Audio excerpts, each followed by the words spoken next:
Este programa é livre para todos os públicos. Pelo sinal da Santa Cruz, livra-nos Deus, nosso Senhor, dos nossos inimigos, no nome do Pai, do Filho e do Espírito Santo. São Miguel Arcanjo, defendei-nos no combate. Sede o nosso refúgio contra as maldades e as ciladas do demônio. Ordena-lhe Deus, instantemente o pedimos, e vós, príncipe da milícia celeste, pela virtude divina, precipitai ao inferno a Satanás e a todos os espíritos malignos que andam pelo mundo, para perderem as almas, no nome do Pai, do Filho e do Espírito Santo. Boa tarde. Tudo bem com vocês? Aplauda quem está aí do seu lado, porque veio viver essa quinta-feira aqui na Canção Nova, quinta-feira santa. Vamos aplaudir quem nos acompanha de casa também. Pode aplaudir tantos irmãos e irmãs que agora acompanham ao vivo ou que depois vão ter acesso a essa pregação por todos os meios que a Canção Nova o disponibilizar. Eu queria que você pegasse a sua palavra na carta aos Hebreus. Carta aos Hebreus, no capítulo 4, no versículo 14. Carta aos Hebreus, capítulo 4, versículo 14. Diante daquilo que Deus foi movendo-nos na oração, nós vamos perceber que existe algo profundamente consolador e que nós precisamos fixar o nosso coração, fixar a nossa mente, a nossa fé nessa tarde de quinta-feira. Nesse dia memorável, é um dia memorável, é o dia da instituição do sacerdócio, é o dia da instituição da Eucaristia. Então vamos ouvir o que o autor da carta aos Hebreus tem para nos dizer a partir do versículo 14. Quanto a nós, temos um sumo sacerdote eminente que atravessou os céus, Jesus, o Filho de Deus. Por isso, permaneçamos firmes na profissão de fé. De fato, não temos um sumo sacerdote incapaz de se compadecer das nossas fraquezas, pois ele mesmo foi provado em tudo à nossa semelhança, sem todavia pecar. Aproximemo-nos então, seguros e confiantes do trono da graça, para conseguirmos misericórdia e alcançarmos a graça do auxílio no momento oportuno. Palavra do Senhor. Essa palavra, ela vai iluminar toda a nossa reflexão nessa tarde de quinta-feira. E é importante nós percebermos que a palavra de consolação de Deus para nós, a partir da carta aos Hebreus, é que nós temos um sacerdote. Nós temos um sumo sacerdote eminente que atravessou os céus, que adentrou os céus, que conquistou os céus. Essa é a boa notícia que nós recebemos nessa tarde de quinta-feira. Ele atravessou os céus, e isso indica que nós também um dia poderemos atravessar esse limiar, entrando na eternidade feliz, na bem-aventurança eterna, na felicidade eterna. E nós estamos em tempos que precisamos desafiar-nos a acreditar ainda mais nesse sumo sacerdote eminente que atravessou os céus. Nós estamos em tempos que nós precisamos cultivar a virtude da esperança no nosso coração. E não esperar somente neste mundo. E aí eu quero citar o apóstolo Paulo, na primeira carta de Coríntios, no capítulo 15, versículo 19. Paulo vai dizer assim: se nós depositamos a nossa esperança para este mundo, nós somos dos homens os mais dignos de compaixão. Na verdade, Paulo vai dizer assim: se a esperança que nós colocamos em Cristo Jesus é para este mundo, nós somos dos seres humanos os mais dignos de compaixão. A esperança cristã não é para esta terra. Aqui nesta terra, ela tem uma função. a função de nos animar, de nos tirar do abatimento, de nos consolar, de nos fortalecer diante da esperança que não decepciona, como vai dizer também o apóstolo Paulo na carta aos Romanos, lá no capítulo 5. A esperança que não decepciona é essa esperança conquistada pelo sumo sacerdote eminente, que adentrou a realidade celeste, que entrou, olha só, como o autor da carta aos Hebreus vai dizer: quanto a nós, temos um sumo sacerdote eminente, que atravessou os céus. E aí ele vai dizer quem é o sumo sacerdote: Jesus, o Filho de Deus. Quem é o sumo sacerdote? Jesus, o Filho de Deus. Aqui está onde os nossos olhos devem se fixar, onde o nosso coração deve se fixar. Aqui está onde a nossa fé deve ser depositada, em Jesus Cristo, sumo sacerdote, eminente, que atravessou os céus. Jesus, o Filho de Deus. Diga comigo: eu confio, eu assumo essa graça para a minha vida, nessa tarde de quinta-feira santa, de quinta-feira de instituição do sacerdócio, de quinta-feira de instituição da Eucaristia. Eu quero colocar o meu coração, a minha confiança e a minha esperança nesse sumo sacerdote eminente que atravessou os céus. Aqui está a base para nós entendermos essa realidade. Veja bem, o povo eleito, o povo de Israel, foi constituído por Deus como um povo que era reino de sacerdotes, uma nação santa. Isso vai ser dito lá no Êxodo, no capítulo 19, no versículo 6. E aí, a doutrina vai nos ensinar o seguinte: que dentro desse povo eleito, Deus escolheu uma das tribos, que eram 12, a de Levi, reservando para esta tribo, uma das 12, a de Levi, o serviço litúrgico, o serviço sacerdotal, a realização dos sacrifícios. Deus deu para eles a presença dele como herança. Todas as outras tribos receberam a herança, um pedaço de terra, mas a tribo de Levi não.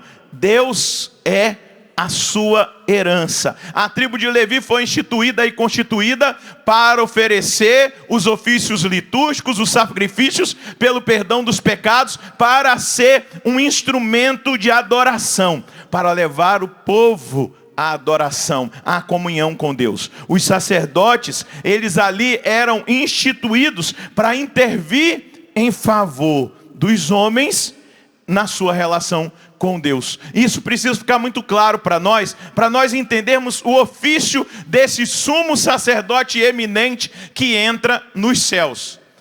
E é interessante perceber que ele não é da tribo de Levi, ele é da tribo de Judá. Ele é o leão da tribo de Judá. Esse sumo sacerdote que entra no céu já não faz mais parte da linha sacerdotal do Antigo Testamento. Ele institui um novo sacerdócio,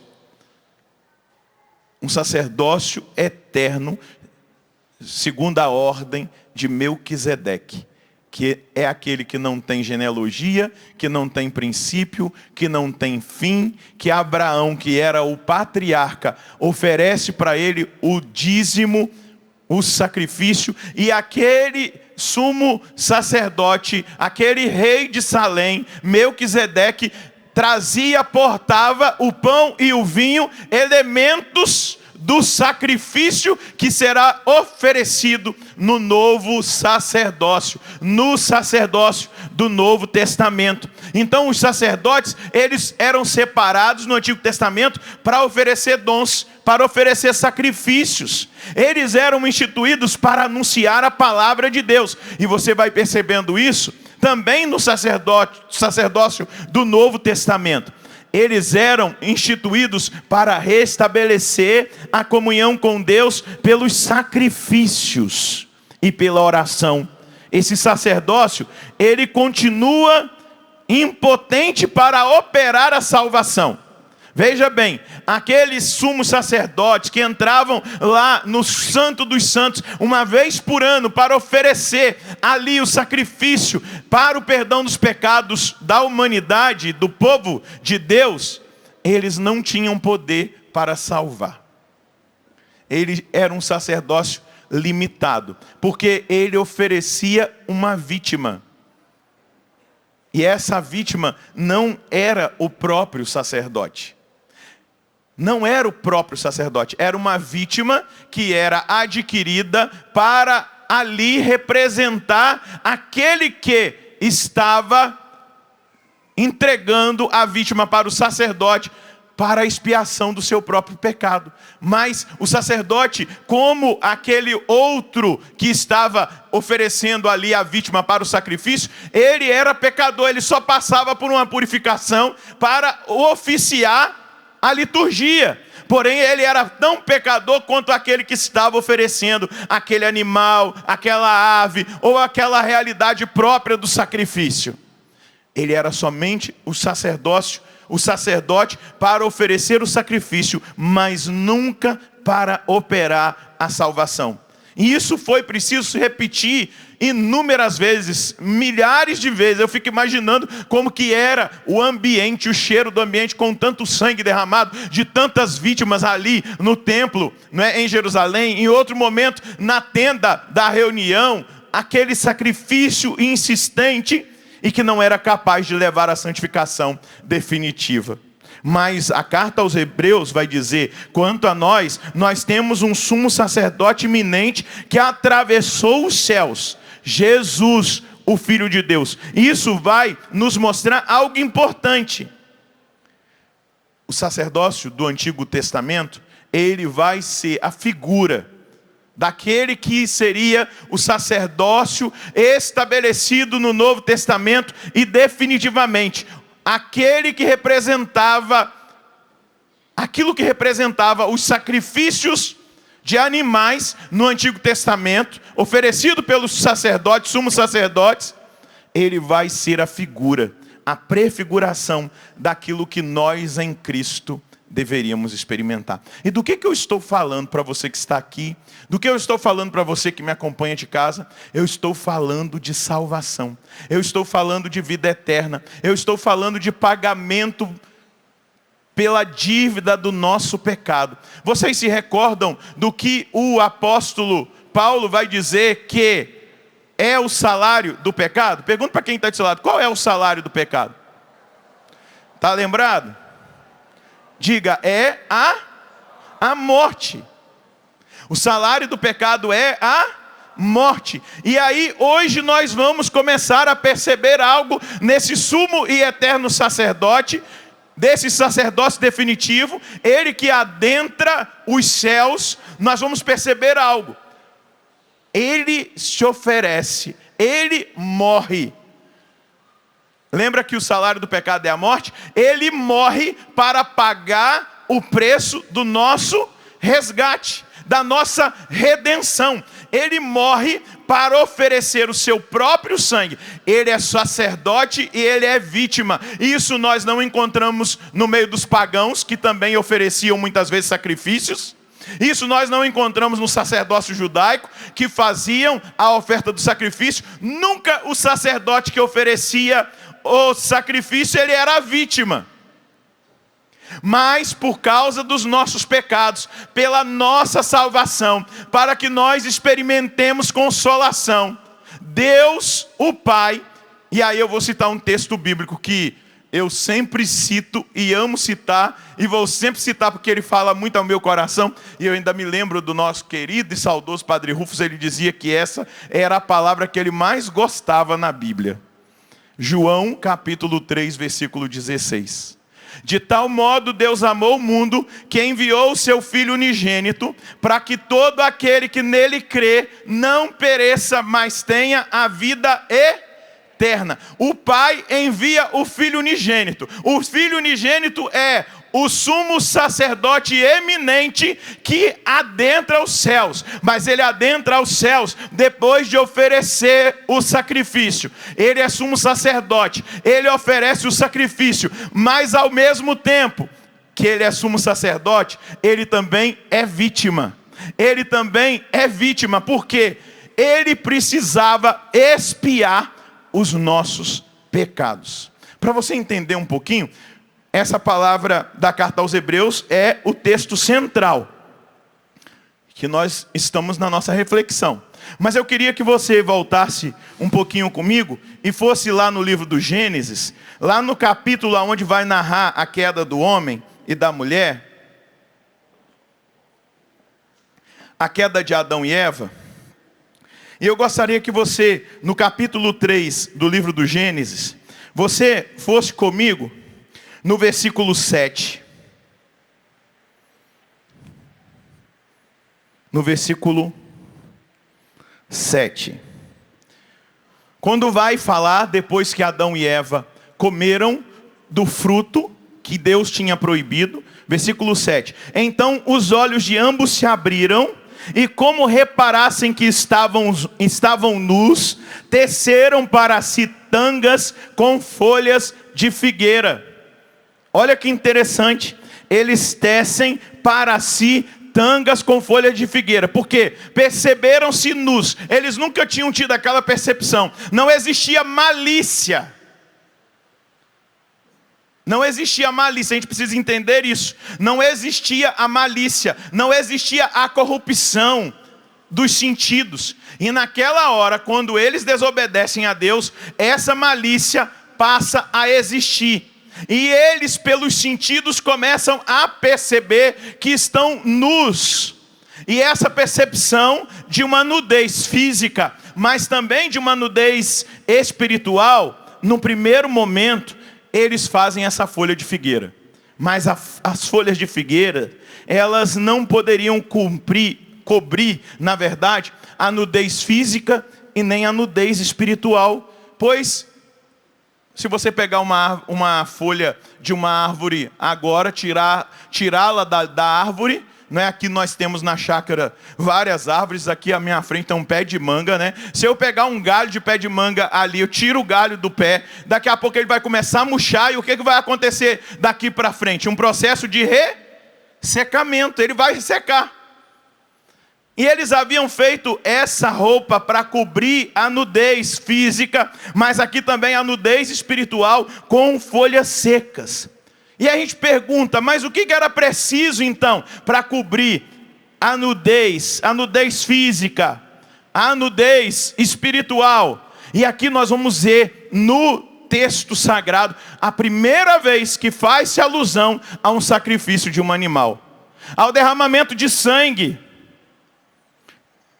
O animal sacrificado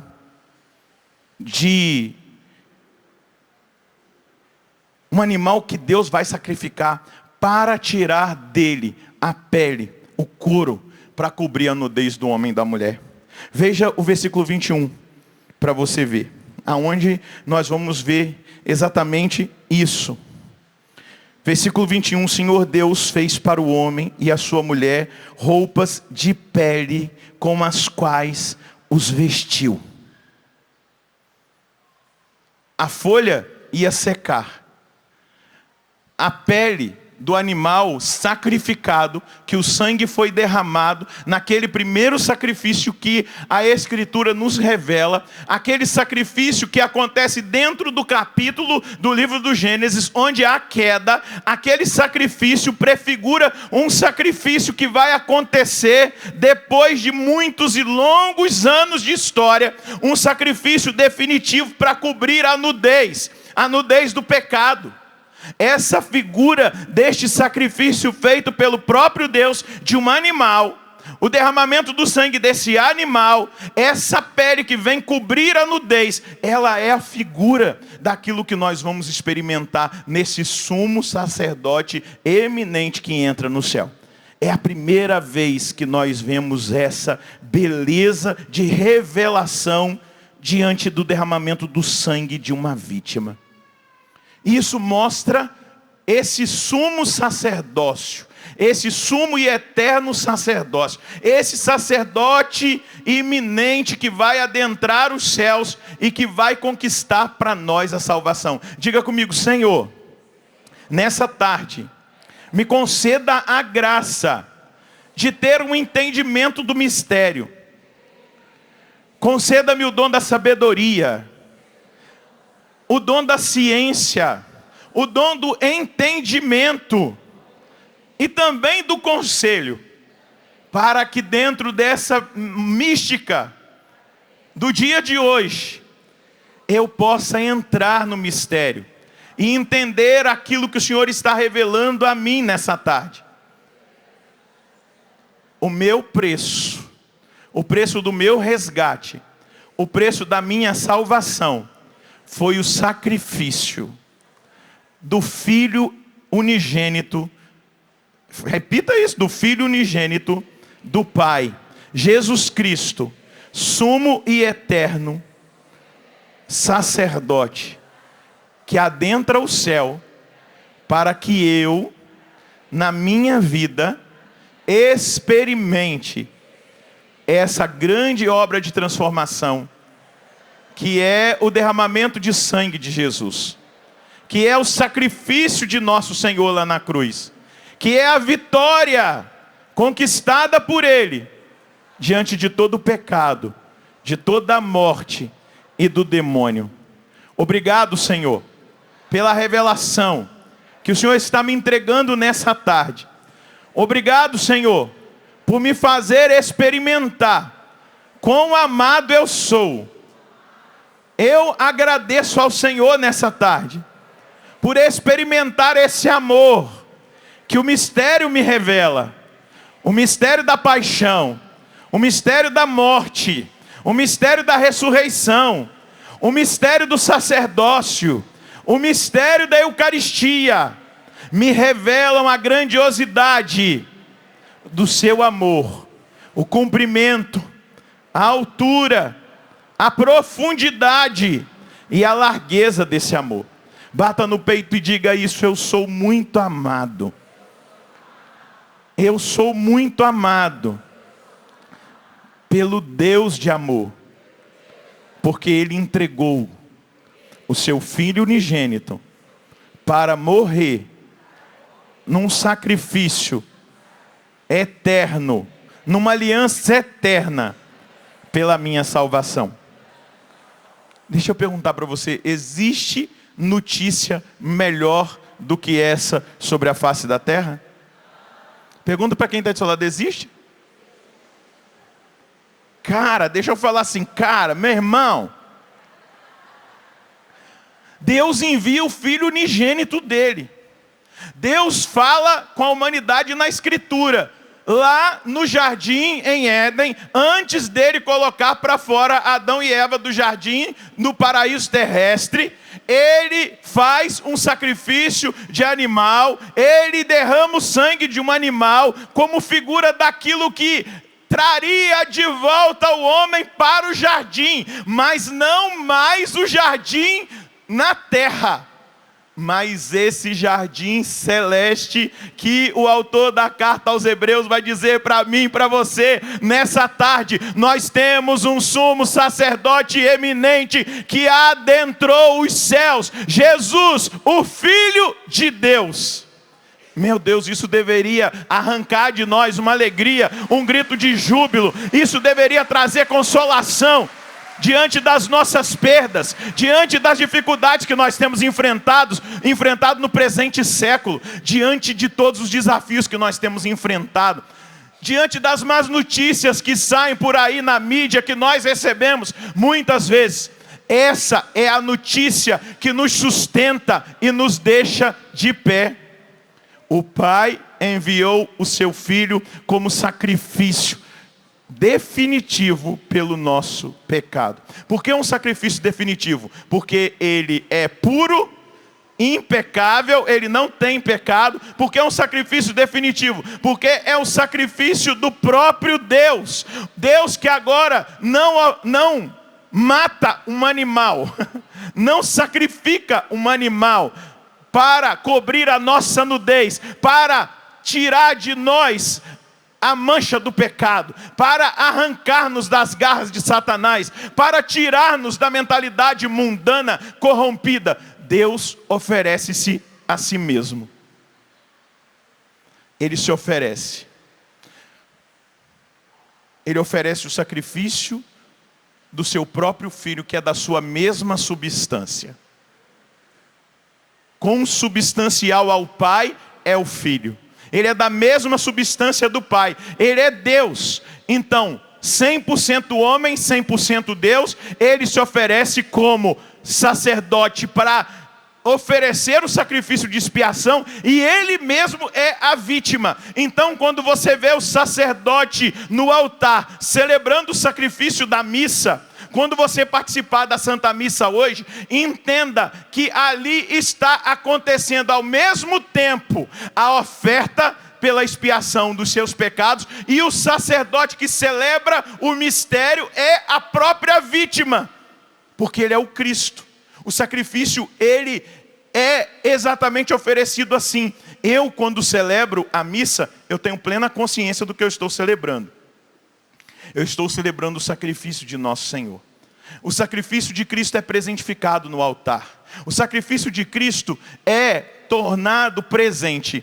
Eu aprendi com o Dom Henrique Soares, também saudoso, né? Que nesse tempo de pandemia foi morar na casa do Pai. Dom Henrique dizia assim: eu não gosto mais de usar a palavra teológica que se usava, o atualizar, porque na linguagem moderna, atualizar, né, o aplicativo ele fica velho, né? Ele fica ultrapassado.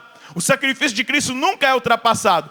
Ele é presentificado. E esse sacrifício perpétuo de Cristo, oferecido desde o Calvário, na verdade ele institui na última ceia o sacerdócio e a Santa Missa, o sacrifício, e ele se estabelece no Calvário, e desde lá até o dia de hoje nunca foi interrompido o único e eterno sacrifício de Jesus. Quando você está na missa, você está contemplando o sacrifício de Jesus Cristo.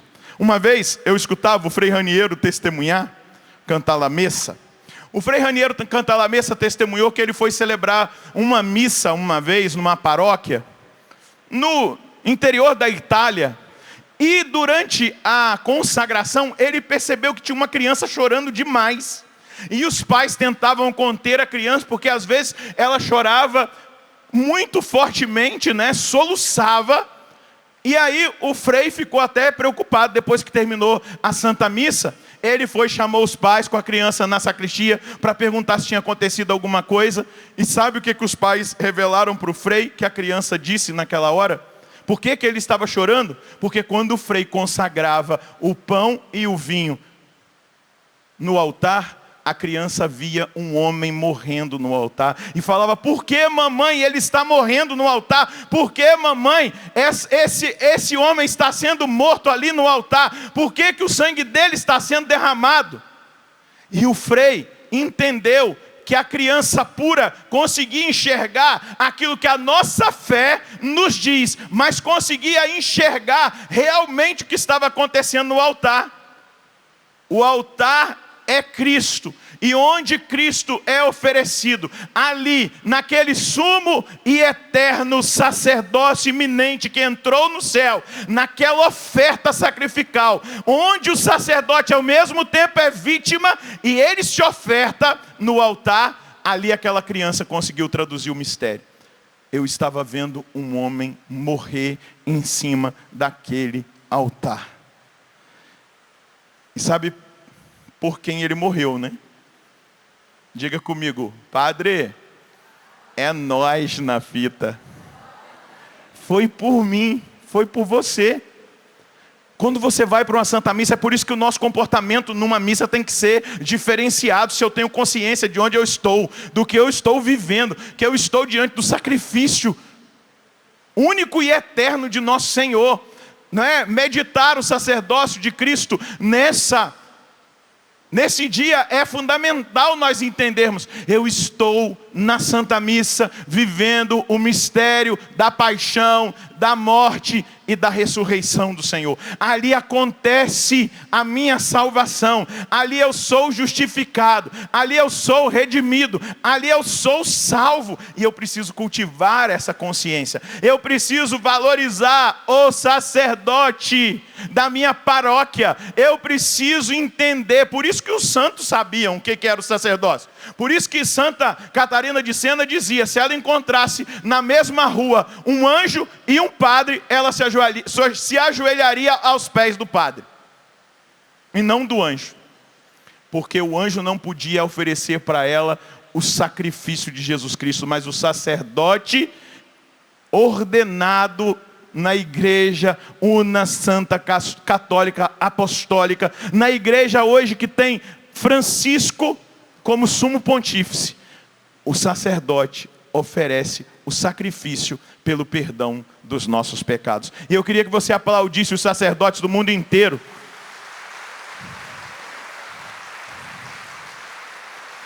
Padre Pio dizia assim, São Padre Pio dizia assim: o mundo ainda não foi destruído pelo pecado da humanidade, porque existem sacerdotes espalhados pelo mundo inteiro que todos os dias celebram a missa de Jesus Cristo, a missa do sacrifício de Cristo. O mundo ainda não acabou, não foi destruído pelo pecado, como Sodoma e Gomorra foi destruída, como o dilúvio purificou o pecado que existia sobre a terra, porque agora não é simplesmente um animal que é oferecido. Todos os dias é o próprio Deus que é oferecido no altar por amor de nós. Gente, como não amar essa igreja? Como não dizer: eu sou feliz por ser católico? Na minha igreja não é a representação de uma ceia, na minha igreja é o sacrifício de Cristo. Aqui é o sacrifício de Cristo. Aqui nós somos sacerdotes e também somos pastores, e não somente pastores, nós somos sacerdotes que somos aqueles que oferecem a vítima, que é o nosso próprio sacerdócio. Eu aprendi muito com um arcebispo americano chamado Fulton Sheen. Se um dia você quiser dar um presente para um padre, além de meia, desses agradinhos que a gente dá, né? A gente dá uns agradinhos, uma meia. A gente sabe que eu estou de meia, né? A gente sempre precisa uma camisa, né? Não estou pedindo nada não, que eu não estou precisando não, graças a Deus. Só estou dizendo, no aniversário do padre a gente fica pensando: o que a gente vai dar de presente, né? O que a gente vai dar de presente? Tem um livro do arcebispo Fulton Sheen. Fulton Sheen, o sacerdote não se pertence. É o nome do livro. Gente, eu tenho buscado a minha conversão pessoal, mas quando eu li esse livro, eu entendi que eu precisava ainda entrar de uma forma mais profunda no mistério de nosso Senhor. O sacerdote não se pertence, porque ele é sacerdote e ele é vítima. Ele oferece o próprio sacrifício. Quando eu levanto a hóstia consagrada, o corpo de Cristo consagrado na missa, quando eu olho para a hóstia consagrada, eu tenho plena convicção que ali é o corpo de Cristo, e eu digo para Jesus: eu estou crucificado com o Senhor. Os meus sofrimentos, as minhas dores, os meus padecimentos, as minhas provas estão misturadas com o seu sacrifício, no seu corpo dilacerado por amor de mim, que ao mesmo tempo eu também preciso pedir a minha remissão, a remissão dos meus pecados, porque não sou como ele. Ele não cometeu pecado algum, ele se fez pecado por nós, e ele ainda foi crucificado no meio entre dois criminosos, para dizer: olha, eu paguei o preço, não cometi pecado, mas sou crucificado no meio dos pecadores. E quando eu levanto o cálice, que é o sangue do Cordeiro imolado, eu digo: Jesus, eu estou crucificado com o Senhor. E nessa hora, eu quero estar contigo, nessa oferta de amor. E naquele momento em que eu ofereço ao Pai o sacrifício do altar, e digo: por Cristo, como que é? Com Cristo e em Cristo, a vós, Deus Pai Todo-Poderoso, na unidade do Espírito Santo, toda a honra e toda a glória, agora e para sempre. A Assembleia vai responder: amém. Naquela hora que eu levanto o corpo e o sangue do Senhor, o sacrifício completo, eu estou dizendo para Jesus: eu estou me oferecendo junto com Ele, neste sacrifício de expiação, nessa oferta de amor. O sacerdócio do Novo Testamento, porque o sacerdócio de Cristo, ele se perpetua no sacerdócio ministerial instituído dentro da igreja, porque primeiro ele ordenou os apóstolos, e dos apóstolos houve a ordenação dos discípulos que foram sendo presbíteros, pastores do povo de Deus, até chegar no século 21, onde você, onde eu, podemos experimentar em cada Eucaristia essa força remissória dos nossos pecados. Quando nós participamos da Santa Missa com essa consciência de que existe um mistério de amor acontecendo diante de nós, não tem como o nosso coração ficar indiferente diante do mistério. Não tem como nós permanecermos os mesmos diante de tão grande dom. Não tem como a gente aceitar os pecados da nossa vida de uma forma acomodada e dizer: é assim mesmo, eu sou fraco mesmo, é desse jeito mesmo, eu nunca vou mudar. E aí vai entrando na tibieza. Quando nós contemplamos esse mistério, o nosso coração sai daquele estágio de tibieza, daquela mornidão que muitas vezes nós nos encontramos, e a gente vai olhando o mistério e vai dizendo: eu preciso ser melhor, porque um Deus tão grande como o Senhor morreu por mim, se sacrificou por mim, e hoje se oferta por mim pela remissão dos meus pecados. É por isso que aqui na carta aos Hebreus, o autor da carta aos Hebreus, volta lá no capítulo 4, ele vai dizer assim, no versículo 14 ainda: por isso permaneçamos firmes na nossa profissão de fé. Repita comigo: por isso permaneçamos firmes na nossa profissão de fé. De fato, não temos um sumo sacerdote incapaz de se compadecer das nossas fraquezas, pois foi Ele mesmo provado em tudo a nossa semelhança, sem todavia pecar.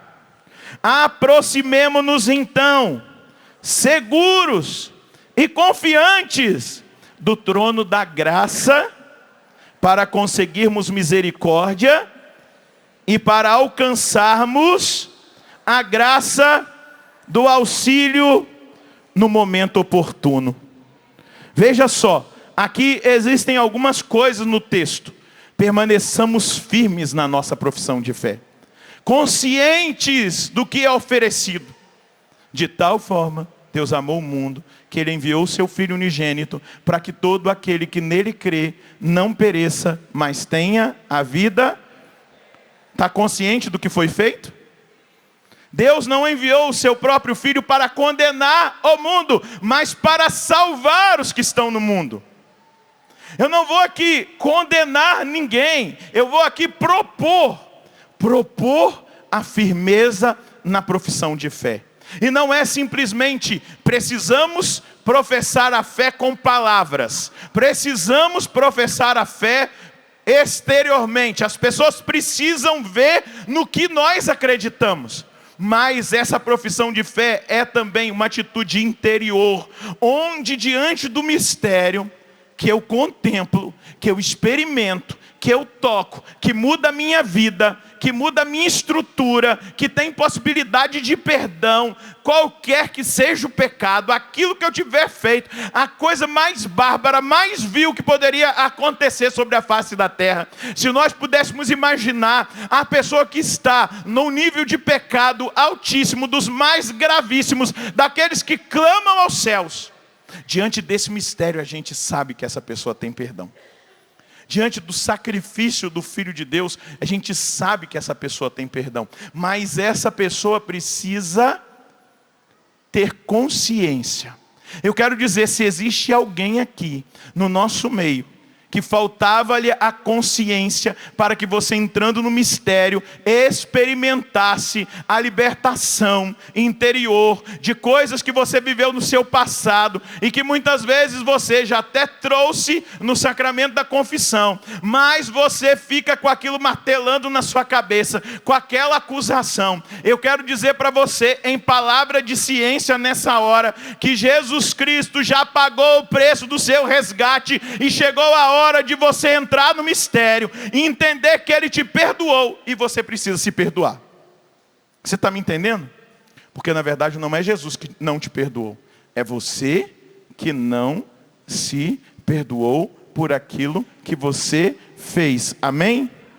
Porque tem muita gente que vai no confessionário, confessa, recebe a absolvição, depois fica pensando assim, será que eu fui perdoado mesmo? Não coloque dúvida no que Jesus fez por você lá na cruz.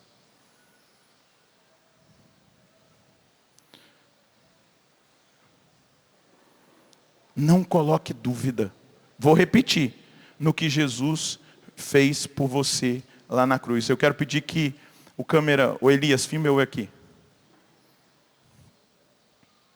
Eu quero olhar aqui na lente da câmera e dizer para você que está em casa, não coloque dúvida no que Jesus fez por você lá na cruz. Eu estou declarando uma palavra de libertação sobre a sua vida. Você foi perdoado pelo sacrifício eterno de Jesus Cristo lá na cruz. E eu estou agora declarando, a partir de agora, a sua vida não será mais a mesma. Eu quero dizer para você que cometeu um assassinato.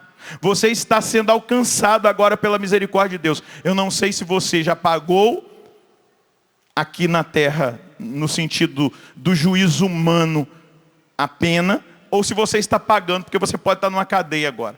Mas eu quero dizer que Jesus morreu para libertar você, para te libertar desse pecado. Eu quero dizer para você que cometeu um aborto que não se perdoava.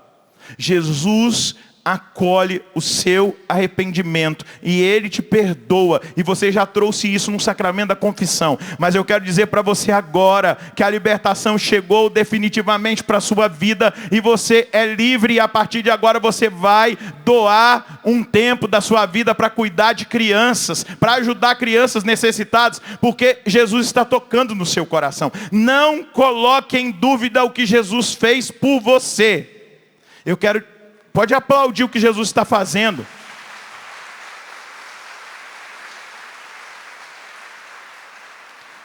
Eu quero dizer para uma mulher, o seu nome é Marta. Jesus está libertando você nessa hora desse peso que você trazia, e você vai celebrar a Páscoa de verdade nesse ano de 2022. Você vai buscar de verdade aquilo que o Senhor fez por você. Você vai contemplar e você vai ter a visão do que é o mistério do amor de verdade. O que é amar de verdade? Amar de verdade é dar a vida, e Deus deu a vida por cada um de nós. Deus deu a vida por você, Deus deu a vida por mim. Pergunta para quem está do lado, você está entendendo o mistério? Você está compreendendo o mistério? Então, eu queria ver o seu sorriso agora para mim. Isso mesmo. Porque quando nós compreendemos o mistério, quem está de máscara sorria com os olhos para mim. Porque O pessoal diz que eu sorrio com os olhos, né? Eu não preciso nem mostrar a minha dentadura. Não é dentadura não, não é dente.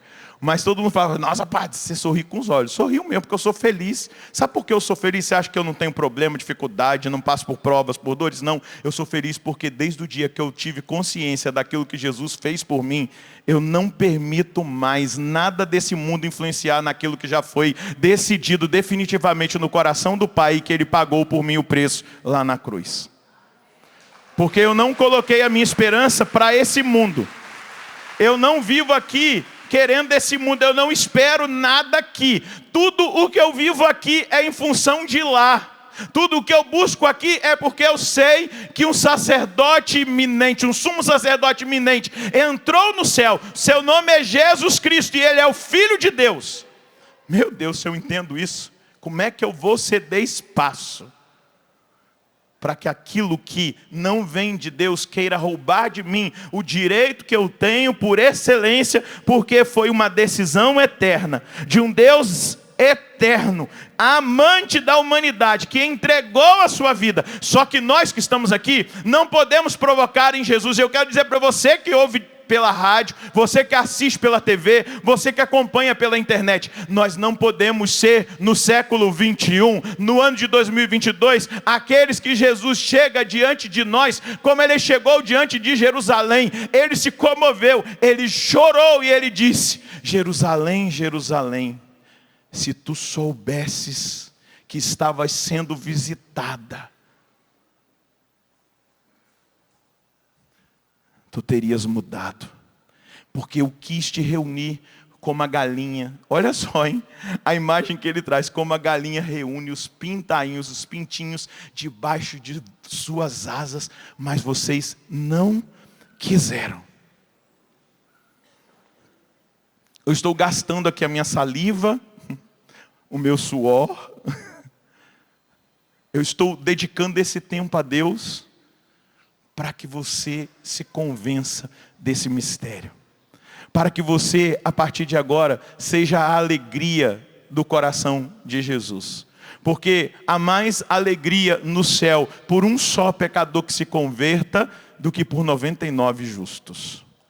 Que você seja a alegria do coração de Deus, mas que ao mesmo tempo você experimente uma alegria que não passa.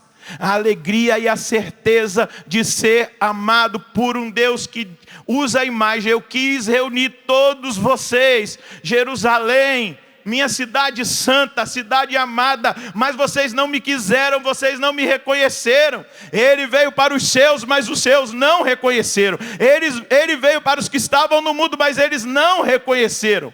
Mas se nós o reconhecemos, e aí o verbo que eu estou usando, reconhecer, ele nos remete a um evento pascal que na oitava de Páscoa nós vamos escutar o Evangelho de São Lucas.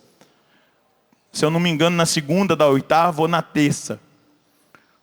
São Lucas vai narrar os discípulos de Emaús que estavam tristes, abatidos, voltando atrás, voltando para Emaús. E eles encontram um peregrino, e esse peregrino pergunta para eles, onde vocês estão indo? E eles começam a dizer, mas você é o único peregrino que não sabe o que aconteceu em Jerusalém? O que os nossos chefes da nossa religião fizeram com Jesus de Nazaré? E aí eles relatam para aquele peregrino, o peregrino pega a palavra e começa a ensinar a palavra para eles, desde os patriarcas aos profetas, para mostrar o que deveria acontecer com o Messias. E a conversa estava tão boa, o ensinamento estava tão profundo, que Jesus fez que estava passando, eles falaram para ele, não, entra um pouquinho, fica com a gente, fica conosco. Jesus entra, e quando eles sentam à mesa, Jesus celebra a Eucaristia. E ao partir o pão, eles reconheceram que era Jesus. Olha a importância do sacrifício. Olha a importância da Santa Missa. Olha o valor ao partir do pão. E aí eles disseram, mas não ardia o coração quando ele nos ensinava as Escrituras? Mas nós o reconhecemos ao partir do pão. Nós precisamos reconhecer quanto a nós, temos um sumo sacerdote iminente, que atravessou os céus, Jesus, o Filho de Deus. Por isso, permaneçamos firmes na profissão da fé. Diga comigo: Padre, eu vou fazer um compromisso com Deus nessa tarde. De agora em diante, eu vou lutar para permanecer firme na minha profissão de fé. Antes de concluir, eu quero dizer para você, tem um número no Catecismo da Igreja Católica, eu tenho meditado muito nele nesse tempo, até mesmo por causa dos rumores de guerra, peste, tudo aquilo que tem acontecido na natureza, todo o mal que se alastra pela humanidade inteira. Lá no 675, o Catecismo da Igreja vai dizer que antes da vinda gloriosa do Senhor, a Igreja passaria por uma aprovação final, onde a fé de muitos crentes seria abalada. Amém? Mas eu quero liberar uma palavra sobre você, que agora está escutando, você que está aqui, você que está acompanhando. Se nós nos mantivermos firmes na nossa profissão de fé, se nós buscarmos firmemente o Senhor de todo o coração, adorando-o no Santíssimo Sacramento, vivendo a Eucaristia, e nesse dia da instituição da Eucaristia, eu quero pedir ao Espírito Santo que Ele coloque dentro de você uma fome, uma sede para comer da carne e beber do sangue do Senhor, porque só aquele que come da carne e bebe do sangue tem parte comigo, e só aquele que come da minha carne e do meu sangue permanece em mim e eu nele, e só aquele que come a minha carne e bebe o meu sangue ressuscitará no último dia. Que você tenha fome, que você tenha sede, que você tenha desejo de participar do mistério da Eucaristia, porque é onde a sua fé será fortalecida, porque a Eucaristia é para nós força para a perseverança final. Se você tinha deixado de ir na missa dominical, eu quero te chamar de volta. Se você já até fez propósito de missa diária e colocou uma série de coisas para dizer: eu não tenho tempo, Jesus vai fazer você arrumar tempo para Ele. Porque se nós permanecermos firmes na nossa profissão de fé, se nós permanecermos firmes como a igreja, não arredando o pé da sã doutrina, se nós não relativizarmos a doutrina e o sacrifício de Cristo na nossa vida, venha o que vier, nós experimentaremos uma total segurança, uma total graça para o momento que nós precisarmos, e nós não negaremos Jesus nos momentos difíceis que se avizinham da humanidade. Mas Ele vai olhar para nós e vai dizer: esse povo permaneceu fiel, porque esse povo acreditou. Dá uma olhadinha para quem está do seu lado, diga: é nós, meu irmão. Diga para ele: se vira. Porque agora, diga para ele com um sorriso: você tem acesso. Você pode se aproximar. Então, segure confiante do trono da graça, para conseguir misericórdia e para alcançar a graça do auxílio no momento oportuno. Diga: Deus vai te auxiliar. Dá uma sacudida nesse irmão e diga: Deus vai te auxiliar. Deus vai te auxiliar. Deus vai te segurar. Eu entrei aqui, estava cantando, quem me segurou foi Deus. Deus vai te segurar. Eu quero olhar para você e dizer: Deus te segurou na pandemia, Deus te segurará na guerra, Deus te segurará quando o diabo te tentar. Mas você precisa acreditar, você precisa tomar posse. Vamos parar de ficar choramingando pelos cantos, porque alguém derramou sangue. Alguém se ofereceu como vítima. Para de choramingo e assuma o que Ele fez por você. Amém? Fica de pé, que eu vou fazer uma leitura futura do Apocalipse. Oh, glória. Diga para quem está do seu lado: oh, glória. Me deu até vontade de dar uma aleluia, mas é só para Páscoa. No capítulo 7 do Apocalipse, no versículo 13, João viu nós. Dá um sorriso para mim, diga: nós. Então um dos anciãos falou comigo perguntando: estes que estão vestidos com túnicas brancas, quem são? E de onde eles vieram? Eu respondi: tu é que sabes, meu senhor. Ele então me disse: estes são os que vieram da grande tribulação. Lavaram e branquearam as suas vestes no sangue do Cordeiro. Diga comigo: lavaram e branquearam as suas vestes no sangue do Cordeiro. Por isso eles estão diante do trono de Deus. E eles lhe prestam culto dia e noite no seu santuário. Eu quero dizer aqui, eu serei um desses. Amém. Que vou passar pela tribulação. E eu quero não passar sozinho, eu quero que sejamos todos nós. Eu, você, dá uma olhada aí, olha, somos todos nós, igreja do Senhor. Eu quero que sejamos todos nós.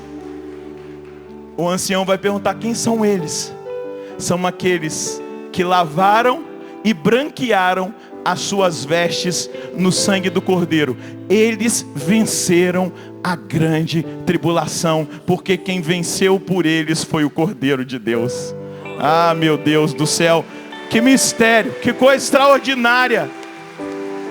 As vestes deles, a nudez lá do jardim, do paraíso terrestre, aquela nudez foi coberta pelo sacrifício do Filho de Deus. E este sacrifício acontece todos os dias na Igreja Católica. Este sacrifício perpétuo nunca cessará. Mesmo se nós tivermos que ir para as catacumbas, nós celebraremos. Se precisar morrermos celebrando missa, como mártires da Eucaristia, os sacerdotes morrerão celebrando a Eucaristia, porque foi para isso, e é para isso que eles existem. Eu quero convidar você a levantar os seus braços agora e começar a agradecer a Deus por esse mistério. Fecha os seus olhos. Eu fechei aqui, quase caí. Fecha os seus olhos, levanta o seu braço lá no alto e diga para Jesus: obrigado, Senhor, obrigado, obrigado. Vai agradecendo por esse mistério, vai agradecendo por esse amor. Eu queria que você se sentisse profundamente amado. Eu queria que você se sentisse profundamente amada nessa hora. E não é um amor simplesmente de sentimento, é um amor de certeza. Porque nós temos certeza do preço que foi pago. Nós temos convicção do preço que foi pago. Nós temos convicção da gratuidade, da graça de Deus no momento oportuno. Ele nos sustentará, mas nós já estamos sendo treinados dia após dia para essa perseverança final. E agora, Senhor, com os braços erguidos, nós queremos somente dizer ao Senhor: obrigado. Obrigado, obrigado pelo seu sangue derramado lá na cruz. Obrigado por cada uma das chagas que o Senhor vivenciou e sofreu por amor a mim. Obrigado pelos pregos que perfuraram as suas mãos e os seus pés. Obrigado pela coroa de espinhos, Senhor Deus, que furou a sua cabeça e o sangue jorrou pela sua face. Obrigado, Senhor Deus, por cada hematoma, por cada dor que o Senhor sentiu. E o Senhor foi até o fim. O Senhor caiu desfalecido 3 vezes, fraco, frágil, mas o Senhor encontrou força, porque o Senhor queria gritar para a humanidade: ninguém te ama como eu. Obrigado, Senhor, porque ali é o seu sacrifício instituído na Santa Ceia, na última ceia com os seus apóstolos. E esse sacrifício perpétuo, a Santa Missa, alcança a mim, alcança a humanidade inteira todos os dias, e especialmente no domingo, que é o dia do Senhor. Obrigado por tanto amor, obrigado pela bondade do Senhor, obrigado pelo sacerdote que o Senhor colocou na minha paróquia, obrigado, Senhor, pelo bispo da minha diocese, obrigado pelo Papa Francisco, obrigado, Senhor, porque esse sacrifício vem desde o dia da última ceia e da cruz até o dia de hoje. E o Senhor nos redime, nos santifica. Muito obrigado, Jesus. Ora no Espírito, solta a sua voz.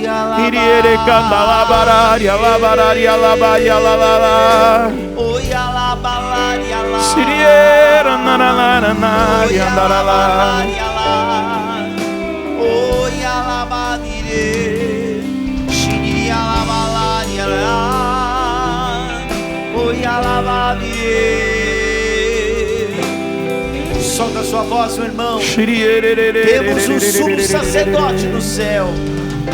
Se rasgou o véu do templo. Temos livre acesso ao trono da graça. Que tremenda graça, Senhor.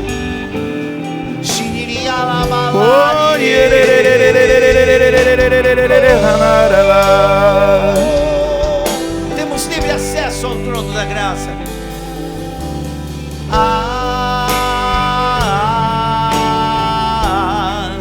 Um trono de graça.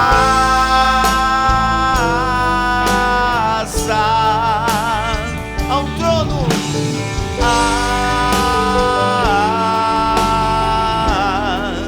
Um trono de graça,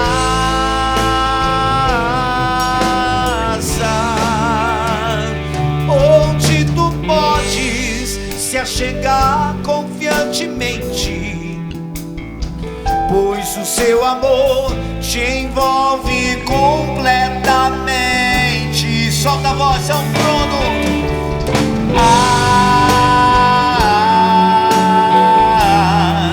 Um trono de graça. Mais uma vez, há um trono. Solta a voz.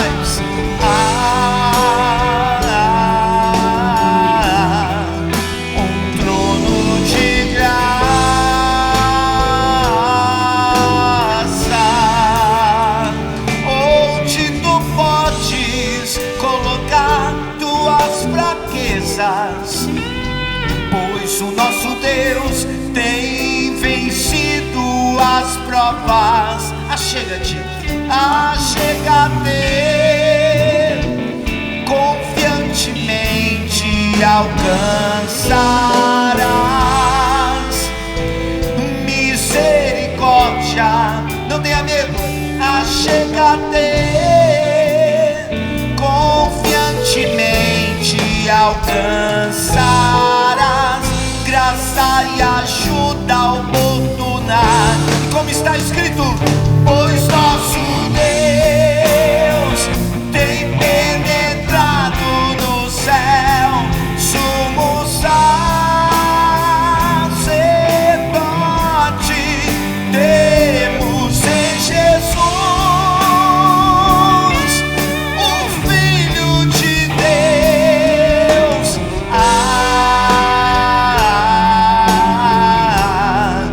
Um trono de graça, existe um trono de graça.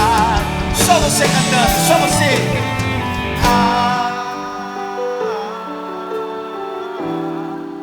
Um trono de graça.